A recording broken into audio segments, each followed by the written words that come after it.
So our next guest is not only a global best-selling author and the host of an award-winning podcast called On Purpose, he's also a purpose-driven entrepreneur on a beautiful mission to make the world a happier and healthier place through healing, entertainment, and education.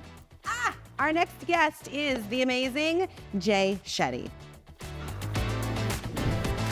Thank you for being Thank you here. so much. I was so looking forward to this. This looks amazing. Thank you. We love tried to it. create like It's stunning. similar vibe to my parents' apartment in the Bronx, you know, like the paneled wood and the record player. But my parents had like a whole wall of albums of LPs. So I'm really excited to talk to you about the street that you grew up on. And I want to learn about the name of that street by asking you either your superhero name or your porn name. I think we'll go with superhero name.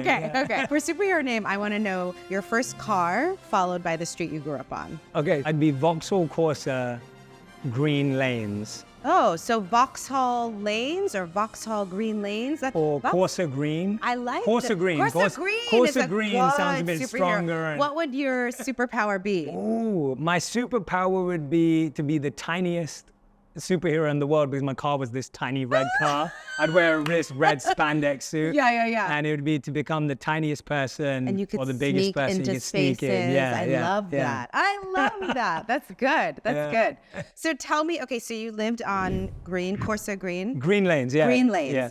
And was it a house? Was it an apartment? I lived in a terraced home, all red bricks, like red brick homes, all back to back next to each other, all your gardens sit next to each other. In North London? In North right? London, Okay. it was a 3-bedroom home. Did you have your own bedroom? Did you share a bedroom? At the beginning, we shared a bedroom, and it was me and my younger sister. Okay. And so we shared a bedroom for a long, long time. And it was one of the reasons why I think we're so close, because we just became really good friends. And and then when I got into my teens, that's when my parents Had built the the loft. extra room. Yeah. What's the age difference between you and your So sister? 4.5 years. 4.5 years. That's pretty big. Yeah, so I remember when she was born, like holding her. There's a picture of us, like So me holding her. sweet. I've kind of treated her like my daughter, one of my little sisters. So my nickname for her is Kid. I remember getting to an age where I learned that a kid is a baby goat. And I was like, I am not a baby goat. I would say to my dad. I'd say I don't think my sister's figured it out yet. So until she watches Don't tell her. this, Okay. now you've ruined it. She's gonna be like, oh, that's why you call me that. So tell me what this house was like. What was it like in the mornings in your house growing up? Oh, the mornings were kind of a bit crazy. I remember my mom would like literally scream my name at the top of her lungs. I would hear it upstairs. She'd yeah. be shouting from downstairs. Wow. I'd wake up and like be like, oh gosh, I woke up late or whatever it may have been. Yeah. And then we'd be hanging out. I'd probably be watching TV. Like I think we were watching Saved by the Bell in the morning. At one point when we were a bit younger, there'd be toys everywhere, like loads of Legos and all that kind of stuff, lots of puzzles. So it was a very like family-friendly house. Yeah, definitely. A lot of good chaos. A lot of chaos. Yeah, a lot of And what chaos. about the food? The food, oh my gosh. So my mom's an amazing cook. Oh. And she was great at like, we would go to a restaurant and she'd be like, what do you like? And then she'd try and perfect it at home. Yeah, so she'd be like, I'm going to find my own way of making that recipe. Was it ethnic food? Was Yeah, it it's all regional? Indian food. So we ate a lot of Indian food growing up. Anything from paneer. I'm plant-based now, so I don't eat this anymore. But like Indian cottage cheese, which is known as paneer. Yes. It's incredible if you've never had so it before. good. And so my mom would make that in like an Indian sauce. We'd have Indian lentils every night, Indian curries every night. Was your family roti. vegetarian? No, I grew up eating meat. And Okay. then we turned vegetarian. I think my parents turned vegetarian when I was about 10 years old. And then I turned vegetarian when I was about 15, 16. And was their turn toward being plant-based, was it based in religion? Was it based in ethical? For them, it was religion, for both of them. For me, it was more moral reasons at the time. I remember like there were plenty of butchers on my street growing up. And so I would walk past butchers when I was walking to school or getting the bus to school and things like that. And I remember putting the two and two together. And that was the moment I was like, all right, I think I'm going to go vegetarian. What was the religion in your home? Hindu. And did your parents talk about sort of the connection between food and spirituality in their religion? Or? Not really. My parents, I'd say, followed originally quite like ritualistically and followed the traditions, but not necessarily spiritually. Yes. And I've always noticed that difference whereby you can kind of have all these rules and rituals, but we didn't really know where they were from or why they existed. Intimate God relationship. Correct. Yeah. And so that's evolved more as time's gone on. What were some of the traditions, the Hindu traditions in your house? Did you have an altar in your house? Yeah. We had a room that was dedicated for it growing up. So there was a puja? small Was it room. called a puja room? Correct. Okay. Yeah, correct. It was almost like it was an add-on. It was there as opposed to like a central focus in the family. Interesting. Yeah. Were there other traditions in your house? I think that my house was more of an open house. Like I felt like people could just come in and out, and my mom would love to take care of my friends. So my friends come over, my mom would make extra food. Everyone was welcome. Everyone was welcome all the time. I could literally come home with 3 friends. And did you often? Yeah, all the time. Yeah, and my mom would just make sure that there was food available, especially in my teens. Did your sister also just bring people home? Yeah, all the time. Wow, yeah, that's so all the time. beautiful. And yeah, my mom would just always accommodate, and maybe she'd get mad a little bit later, but she would always accommodate in the moment. Did you celebrate Christmas as a Hindu family? Christmas was it still is my favorite holiday of the year. Yeah, because we were religious, but we weren't necessarily practicing it that way. Yes. And so when it came to Christmas, we celebrated in a big way. It's a cultural holiday for you. And actually, it was in my teens that I ended up actually going to mass and going to church on Christmas Day to figure out what it was actually about. Because I started to feel guilty that we had this big celebration every year, but I wasn't really fully aware. I obviously I knew the story, but I wasn't fully aware of its significance. But Christmas was my favorite day of the year. It still is. And it's because my birthday and Christmas, my mom would always find a way of saving up and getting that one thing that I really wanted. And so I would like look forward to just like opening the present. And it's such a great memory. Really beautiful, yeah. What a gift that your parents gave you, kind of this multicultural traditional house, right? Like where you had traditions from lots of different cultures, because you then went on to seek the deeper meaning. So I remember when I was in India going into an ashram and seeing different Hindu gods, but also seeing Jesus there and also seeing Buddha there. So there's like this welcoming of faiths that it feels like you were exposed to on like more of a surface level, but then there was room for you to dive deeper. Definitely. I think my parents were always very broad-minded when it came to different traditions and us exploring and learning about things. And even my school used to celebrate every major festival from all different cultures at the school. And so we used to learn about all the stories and the history and the characters and personalities of all these different traditions at such a young age, which I thought was beautiful. It's important. Yeah, so important. Good. Yeah. So what was your room like, since you had to share with your sister? Did you have it like a line down the middle? Literally. You did? Literally, like there was a divide in the middle, and that was her wall. Yes. And this was my wall. And what was on your wall? So at the beginning, it was like all like pop stars and things like that. Yeah. So I would literally like rip up magazines. Yeah, like all those music magazines. Totally, yeah. Do you remember anybody who was on your wall? Oh gosh, yes. S Club 7. I don't know, this was like a British pop band. And then they were up there. They were like the British New Kids. And then when I got into like 13, 14 years old, it became Eminem. Yeah. It became 50 Cent at one point later on. And it was just covered in like rap lyrics and all this kind of stuff. But I loved literally having the entire wall. As if it was wallpaper. As if it was wallpaper. Like a collage. A collage, exactly. And it looked so good in my eyes. Yeah. But it was all stuck on with like little tack.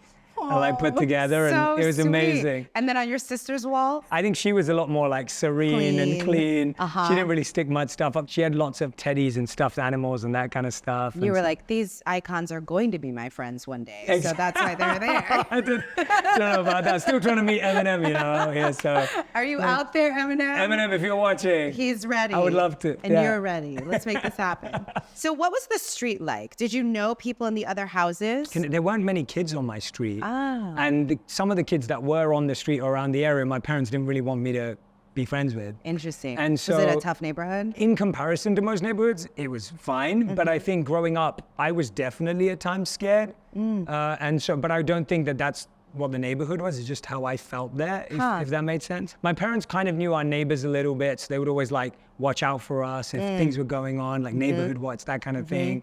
But what I do remember of my street is that there was a pub and a betting office at the edge of my street. On either end? On one end of the street. Oh, there wow. were one on either side. So what I remember is on Saturday, there'd always be big soccer football matches. And so that pub would be packed. Wow. And so you'd hear people cheering Screaming. and booing and screaming because we were like pretty close. Yeah. And then on the other side is the betting office. So you'd see people coming out really sad. Crying. Or really happy. I remember the sound of the ice cream van driving down the middle, and I would run out to like buy some ice cream. Like that was like a really fun moment.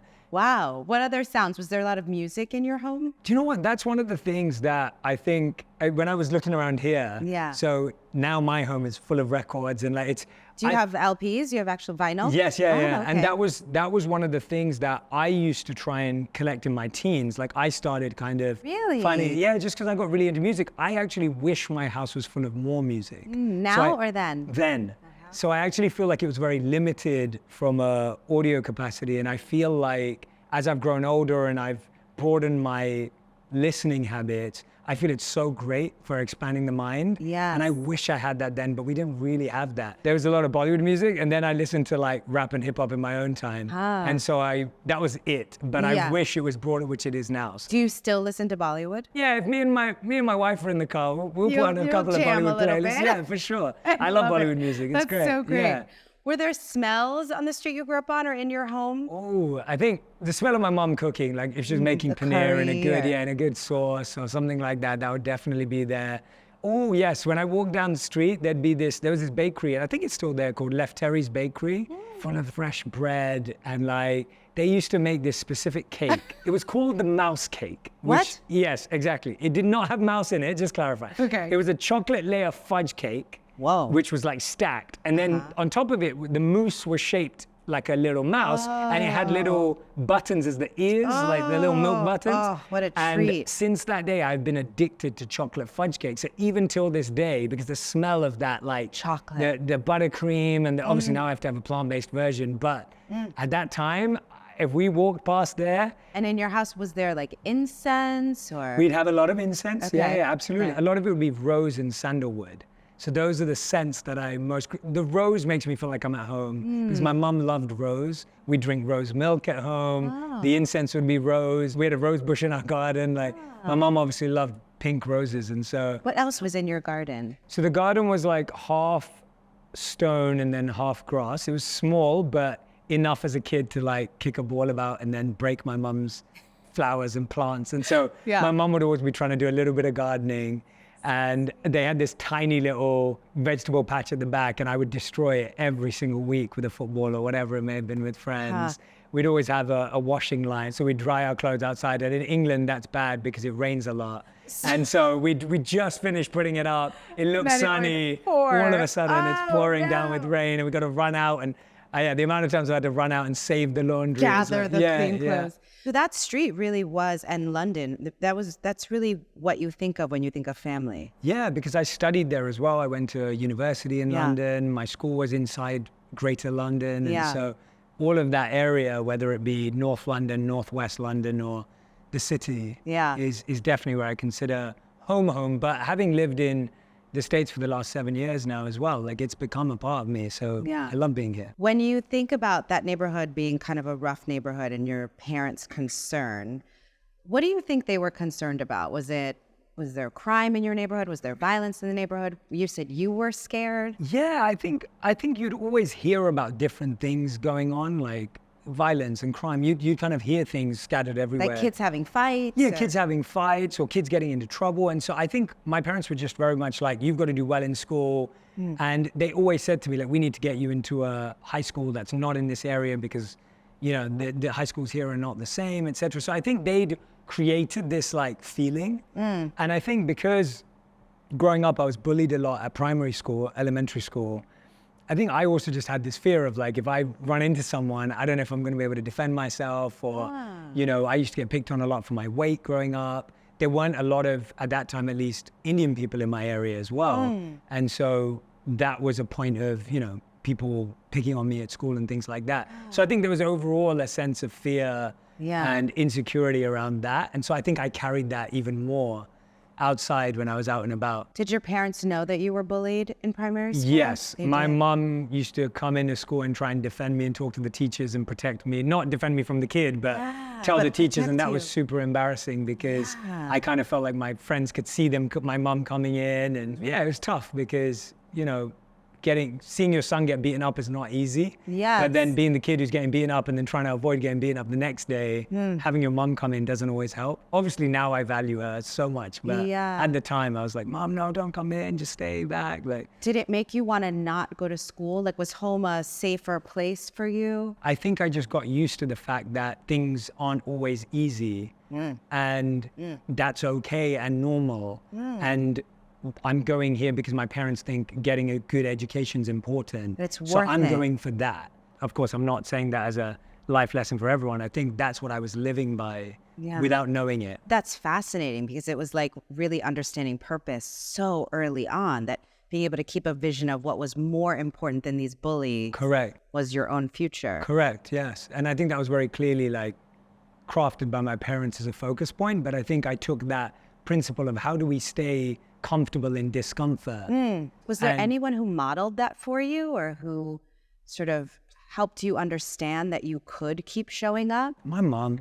I just saw my mom as the strongest person I'd ever met growing up. She woke up, made us breakfast, packed us our lunch, dropped us to school, went to work, picked us up from school, worked on us with our homework, went back out to work, came back, put us to bed, went to sleep and did it all over again for, 2 decades or whatever it is. And it's like, I saw her just constantly showing up for us. And I think even till this day, I think that's where any strength that I have or any ability I have is by watching my mom, and all the credit goes to my mom for sure, because she's such a powerhouse. She did that with no reward too. Like, your kids are not coming home every day going, Mom, you're the best. Like, you don't say that when you're a kid. Yeah, you don't even know how lucky you are. You don't even know how lucky you are, and you don't understand how much she's going through. She literally shifted her job. She was an assistant at a company, and she trained to be a financial advisor so that she could set her own hours, so that she would could have be the flexibility. Yeah. Oh. And so she had to take all these exams, so she would wait for us to fall asleep at night, do exams and studying in the evening to pass the test, to do this new job, just so she could pick us up and drop us to school. And you don't know that as a kid. You don't understand that. No, you don't know the sacrifice. Part of why I love doing this show is because I feel like we're each the hero of our own journey. We're the hero of our own adventure story. And a lot of times in fairy tales, every town or village has a language. Was there a language in your community that you think would be very different from mine? Yeah, like our street slang. Yes. Or like, okay. Like the language that we would use at school and with my friends. And could you speak that language at home, or was there some code switching? I think there was code switching. We speak English at home. We learned Gujarati growing up, which is my mother's mother tongue, and then Hindi we learned by watching Bollywood movies. Wow. So I can you speak all those languages. I can speak Gujarati and Hindi. Wow. I always say that I speak Bollywood Hindi, and for anyone who watches Bollywood, they'll understand that it's not the most like pure script Hindi, but I can get by in India. Yeah. Yes. But if I'm in India, everyone will know I'm not from there, and they can see that I'm trying. And will you test out some of your slang on me? My British slang, though, I want to test out on you. Let's see if you can guess what they mean. Okay. So one of my favorite words or favorite things that we used to say a lot was allow it. Allow it. Allow it. Oh, like let it happen? Close. Let me put it in a sentence for you. Okay. Shall we go and watch a movie tonight? Nah, allow it. Oh, like forget it. Yeah, forget it. Yeah, allow it means That's forget. That's weird, because you would think allow it means yes. No, it means the opposite. Allow it. Yeah, like allow forget it. Yeah, allow it. Yeah. Allow it. Okay. Okay. So this one is that's bait. So like, do you think she's into me? Yeah, that's bait. Yeah, she's bait. She's so bait. She really likes you? It's so obvious.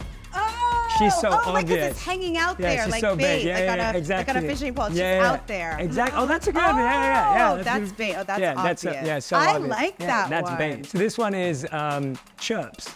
Was he trying to chirps you? Oh, was he like flirting with you? Yes. Yeah. He's trying to chirps me, or shall I chirps her up? And then that's so sweet. Yeah. I love that. Yeah, they're fun. That is really Which fun. one are you going to use moving forward? I think that's bait. That's bait. Yeah. That's bait. That's a good one. So if you were to start the story of your life and it began once upon a time, what would be the rest of that sentence for the adventure that unfolds as Jay Shetty's life? Once upon a time on green lanes, there was a little boy who had no idea what was possible, but never stopped following his heart and intuition. Wow. And who taught you that, the heart and intuition part? I think we get life guidance in the sense of what to do, but not who to be. People tell you like, oh, you should focus on school, or you should focus on getting a good job. These are all things we do. Right. But no one tells you how to respond to pain, or how to navigate conflict, or how to deal with the stresses and fears and insecurities you have. And for some reason, I just always had a really loud inner voice, and I just couldn't ignore listening to it. The earliest I can remember where I really fought for that inner voice was 14. Tell me. My parents always wanted me to be academic. It's very normal in Indian immigrant families to set you up educationally, which I'm very grateful for in so many ways. But my family really wanted me to be good at subjects that I didn't have a passion for. So they cared more about math and science than they did about art and design and humanities and English and history and philosophy and sociology, which is my heart. But the better jobs from their perspective. Correct, the safer science. jobs. And I respect that completely, and I don't think it's a bad thing. But I remember I had a teacher, he said to me, Jay, the reason you struggle in the exam is because you are thinking more about what your parents think than the question in front of you. I was like 14 years old when he said that to me, and I was like, that's pretty deep to tell me in school. Wow. But it was really powerful. But you could also hear it. I could hear it. And I think that was when I was like, yeah, I'm going to focus on what I love and what I'm passionate about and what I care about, because it's so loud. I think we all have that inner voice, but it gets quieter the more we ignore it. And I think it gets louder the more we listen to it. It's like a muscle. It's a muscle. And so I would really encourage everyone to just sit in silence for a moment and sit alone and see if you can find that inner voice that's pushing you towards your true self. It can be scary to hear that true voice when it tells you to do something that's so different from what everybody else says you should do. Totally. When you went to business school, was that being pulled toward your family's vision for you or toward your own vision for yourself? Oh, no, definitely. I think I'd got to a point where I really wanted to study art and design at university. And I'd been hearing from my family for so long that won't go to a career, or there's no job there. There's no future in that space, that I kind of went for this safer option. Yeah. And so me studying like management science and business at university was far more of like, let's take the safe route and I'll do my passion on the side. And so even then there was that compromise and that debate, that inner conflict. When I look at my life today, I feel like that's what's been so useful, is that it wasn't about whether my parents were right and I was wrong, or it wasn't about whether I was right and they were wrong. It was all good and it was all useful and it was all significant. And I think so often we're in a place in our life where we don't like where we are. And so we're like, I can gain nothing from this. But we have no idea that actually something that you can gain from this may be your biggest strength in the future. And when I look at my life today, I'm grateful for the academic upbringing my parents gave me. I'm grateful for the spiritual traditions I got exposed to. I'm grateful for the pain and hardship that I had to go through. I'm grateful for the good things that happened, because they all make sense now. You know, there was this beautiful analogy I came across during my time as a monk, where it was like, when you look at a tapestry from the front, it looks like this beautiful image. But when you turn it around the back, you can see each thing's weaved in and out. And the threads, you don't know what they're creating from the You have no idea. And I try not to judge my life in the moment, because the moment can feel really random, tough, difficult, whatever. But trying to, you know, piece it together like we are today, you've reminded me of so many things in my childhood that I probably have forgotten that we're even defining.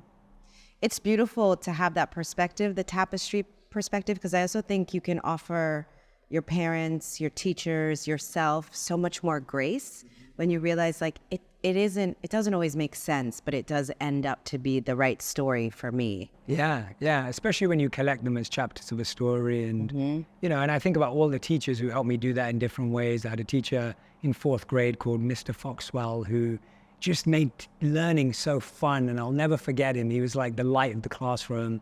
And then Mr. Buckeridge in high school, who just made me question. He almost taught me how to do things intentionally, because he was our art teacher. And if I made something look beautiful and it looked incredible, he wouldn't be impressed. He'd say, why did you do that?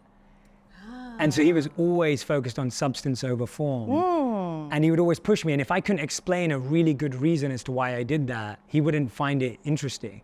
Unless there was like a deeper motive and intention coming out behind something phenomenal. And just by asking that question, I started to realize, wait a minute, if you do things in a meaningless way, then you'll never find fulfillment there. And so it was such a big life lesson through a tiny little interaction with one of my favorite teachers. If you could go back to that little boy in that house, in that brick house, what would you say to him? Everyone you meet is going to have something to teach you. It may not always be a lesson that you are wanting to learn, willing to learn, or wishing to learn.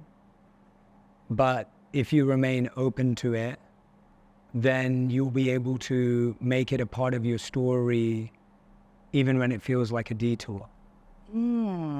Continue to listen internally, to continue to find that silence and space to make decisions that are really meaningful and intentional. And I would want myself to know to always have the courage to follow that intuition and follow that inner heart and follow that compass and building that compass and don't try to avoid making mistakes, because I don't know if that's possible. It's not. It's not. Do you think your mom knows how much her ability to focus on you guys as purpose and her resilience and work ethic, how big of an impact that's had on you? I try to remind her. I went through some different hardships when I was growing up, and often I feel guilty that I don't feel the same pain from it that others might if they went through similar things. And I came to the conclusion that it's because my mother's love was so protective, that shield was so powerful. That you were able to be more resilient? Yeah. And I give credit to my mom for that, because I don't have that skill. But I feel like when you're so deeply loved by someone, you always know you're lovable. And I think my mom gave me that. And I think that's like the most incredible gift for any mums out there and dads out there. Like, I think your kid's going to make mistakes. They're going to not be the apple of your eye forever. They're not going to do everything right. I definitely didn't growing up. I definitely don't still today. But that overarching love and space to grow and discipline that is built on forgiveness, I personally feel was what changed my life.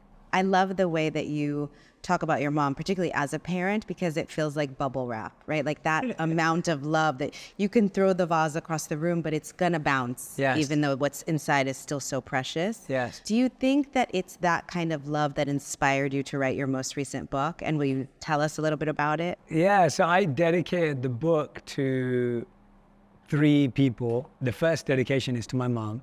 It says, to my mom who taught me how to love endlessly.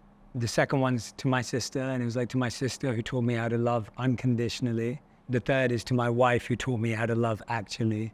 And when I wrote 8 Rules of Love, it was definitely to help people have an amazing partner in their life and to commit to a relationship for sure. But the bigger thing that came out of it was this realization that often we put romantic love at the top of a hierarchy and we put it on a pedestal. And we think that if we don't have that love, then we are not loved. But the biggest love stories on the planet have been for a leader for their people, or for a mum for their kid, or for a sibling, or for like a child for their parent, or a best friend. Like, if you look at the biggest, best love stories of sacrifice and surrender, they're not romantic love. And so I'm not saying we shouldn't want or pursue or have romantic love in our lives. We should. But I don't think we should make a hierarchy out of it, because then you're always going to look at other forms of love that you have in your life as less than, when actually they're more than enough. Because that love really can protect you from the impact of trauma, you think? And it also gives you more insight and clues as to what kind of romantic love is right for you. Because we don't realize that the language should translate and can translate. One of the things I love about 8 Rules of Love is this idea that if it's filled with too much fear, then the love can't flourish. And so this idea of receiving different kinds of love almost allows your partner to be off the hook more. Like, you can let them be who they are because you're not reliant on that one person for all the love feelings in your life. It's very easy to depend on one person for your entire set of needs because you just live with one person. But I don't think that one person exists, and that pressure actually pushes them away. As opposed to, as you just said, when you relieve that pressure, you can actually pull them closer. If you could bring one thing from that house into your life now, what would you bring into your life today? Such a good question. So growing up, I didn't know what journaling was or having a diary was, but I spent a lot of time writing down my thoughts. And I thought that I was somewhat of a wannabe spoken word / rap artist, which I'm not at all. But I had like notebooks and notebooks and notebooks of how I felt, emotions, thoughts, and I didn't know what that was as a practice. Whenever I go back there, I remember why I started everything I do today. I remember where it all started, and I get transported back. But I think those early notes were so therapeutic and healing that I think I need to maybe sit down and read them again. So I'd bring those. That's beautiful. And how do you recreate that house when you're on tour all over the world? How do you bring that street with you? For me, having loving relationships with the people I work with is as important as having loving relationships with my family. I think that's how we carry the street with me, is that I feel like any love I have to give is because my mom gave me unlimited love to give. And so I feel like it's easier to radiate and share because it's coming through her.